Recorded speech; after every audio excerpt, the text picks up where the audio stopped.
आता बातमी आहे पुण्यामधून। वैष्णवी हगवणे प्रकरणानंतर तुम्ही काय काम केलं?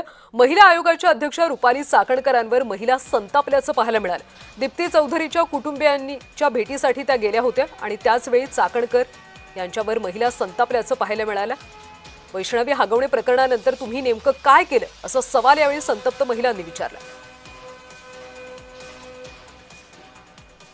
आज वैष्णवी हगवणे प्रकरणाला 7 महिने झाले। परत दुसरी ही आमची मुलगी का म्हणून वैष्णवी हगवणे प्रकरणासाठी याच्यात ओढली गेली। दुसरी गोष्ट, तुमच्याही पदावर ताशेरे ओढले गेले। तुम्ही काय कायद्यात बदल केला की आज आमची मगर फॅमिलीतली मुलगी ह्या प्रकरणाला बळी गेली नाही? तुम्ही काय कायदे केलेले? तेव्हाही तुमच्या पदावर आलं होतं, वाईट आम्हालाही वाटलं होतं। प्रत्येक घराघरात वैष्णवीच्या प्रकरणाच्या वेळेस वाईट वाटलं होतं, पण त्याच्यावर तुम्ही कायद्यात काय बदल केला की आज आमची मुलगी याला बळी गेली नाही?